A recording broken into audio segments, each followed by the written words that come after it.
We're doing our best, and our best is just good enough. T-shirt down on the left side.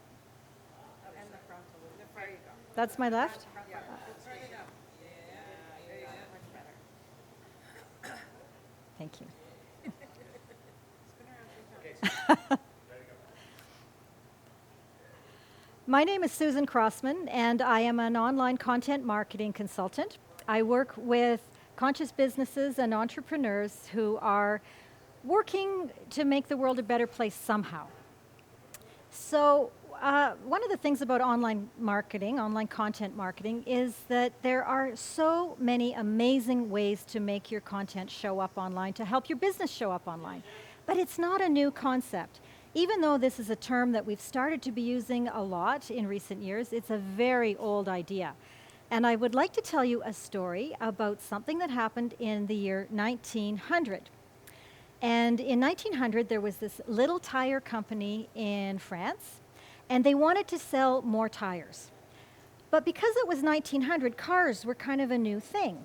And in order for the tire company to sell more tires, they had to get more cars being sold and manufactured. So they sat down together and thought, okay, so how are we going to do this? How are we going to increase the demand for tires, i.e. cars, and get everybody driving around the country so that we can sell more tires, make more money, expand our business, and all have happy times? So what they came up with was absolutely brilliant. This little company sent out teams of people all around France to go to every restaurant and hotel in France and rank them each on a whole bunch of different criteria and write up little descriptions of them. They took all of these answers, all of these reports, and compiled them into a book that today we know as the Michelin Guide. This was the Michelin Tire Company, and of course now they are absolutely famous for their Michelin Guides. You see the red Michelin Guides, now they have green Michelin Guides. That's content marketing. In recent years, this has all moved online. In the last 10 or 15 years, we aren't doing as much content offline as we are online. And so as a business interested in increasing your business or sharing your message more broadly, it only makes sense that we continue doing what's already been working for many, many, many businesses for well over 100 years. Move it online, expand your business, and increase the number of people who have access to your philosophy as well. So, what is content marketing? And that gets us back to this other question of what is content marketing.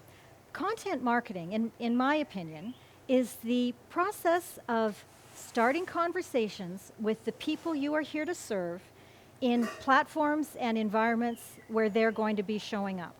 And so that might look like a blogging program. You might blog regularly. You might do some social media to help people find out about you through your social media content. You might be doing videos and sharing your videos with people. You also might be doing podcasts. That's another thing that we hear quite a bit about is podcasting.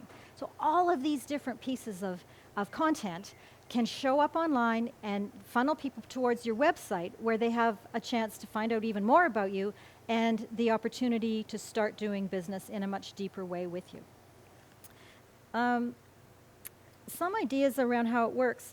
If you do this really well, then you'll find that your funnel is always full. We talk about a business funnel in business, and that means that you have different people at different stages of a sales relationship with you. So some of your content is designed to just tell people who are starting to be interested in what you serve a little bit about what you do. Other parts of your content may be for people who are deeper into their research process. They know a little bit more about what it is they want, and they need confirmation that you're the person to do it. So there are lots of different ways of creating your content. But those are the Coles notes, and that's kind of the high-level look at what it is we're doing online when we're creating content. So I gather there are some questions. I feel really overwhelmed about this idea of creating a ton of content all the time, and I feel like I don't have the time to make this happen. It feels like a whole job. Do you have any suggestions for making it easier? Lots. Start where you are. The best content marketing programs don't start off with every bell and whistle going. You just start with one little piece that you're comfortable with and build it out from there. Even social media accounts, say Instagram, for example, or Twitter or Facebook. even people who run very successful content marketing programs on those platforms, they didn't start with 2,000 or 20,000 followers. They started with 1, 2, 15, 20, and it can grow organically out from a very, very small beginning. So my suggestion would be to start with something that you're comfortable with and become very, very even more comfortable with it, become more of an expert at it, build it into your habits, and then increase from there to add a second type of content that you can use. Thank you.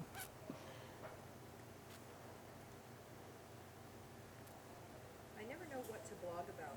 Do you have any tips for figuring out what to blog about? Blogging is one of my very favorite things. And a lot of my clients have a difficult time knowing what to blog about. In fact, it's probably one of the things that stops people from blogging the most, is not knowing what do I have to write about. I have no clue what I have to write about. One very easy tip that you might be able to use that is quite effective is to start with, let's say, the top 3 problems your clients are struggling with. So we all have the same issues come up over and over again, right? So start with the top 3 that you hear about and see in your office, and then look at 3 solutions to each of those problems. So in my case, blogging is difficult. So one of the solutions that I can offer is, okay, well, develop a strategy around it. Number 2 might be hire someone to do it for you. Number 3 might be do it with a group of people. Have a lot of guest bloggers come in and blog on your website as well. So that's one thing, is just start one place and add to it. Susan, I hate writing. And I don't feel that I'm a very strong writer. And all this talk about newsletters and blogs makes me feel I can't keep up with what online content seems to be demanded. Is there anything I can do about that? Absolutely. Again, we have to start where we are, learn as much as we can about content and online content, and build out from there. People who aren't very comfortable writing may find that a video blog is a much more reasonable solution for them. It doesn't have to be writing. So start with some video content. You can get that transcribed quite inexpensively. There are a number of offshore opportunities for hiring people who can take a video vlog, and transcribe it, so then you have a piece of video content as well as a piece of written content. And so that's a very efficient way of doing it. Podcasts are another thing. You can do an audio vlog, audio blog with the same information as you might have done if you were blogging, but then you have a piece of audio content that you can add to the mix. So it doesn't have to be writing. You can hire someone to do the writing for you. A lot of people that I work with are not very comfortable initially hiring someone to write for them because they feel that, number one, how are they ever going to replicate my voice? Our voice is a very important piece of who we are. And second of all, other people can't possibly know what's in your head. And so, hiring a writer to duplicate who you are is just, a very uncomfortable idea for a lot of people.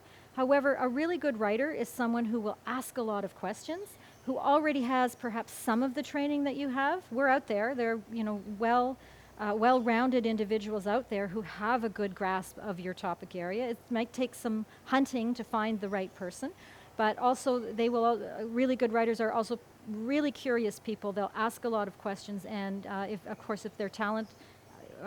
their writing talent matches their curiosity, then they will be able to create a really, really effective blog for you as well. Thank you. Susan, do I have to do all of this? Can't I grow my business without doing all this work? Oops.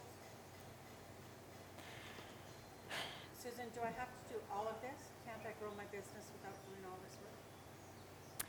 Well, I know that referral marketing is a very effective way to grow your business as well. And a lot of people I know are very effective referral marketing experts, and they have brought that idea into their businesses. Referral marketing is when you build relationships with people offline, and in the expectation that you will share business. So you want to have you want to share a target audience, and as you get to know each other better, you can refer business back and forth and generate leads for each other and all the rest of it. And I know that's a very effective way of building business.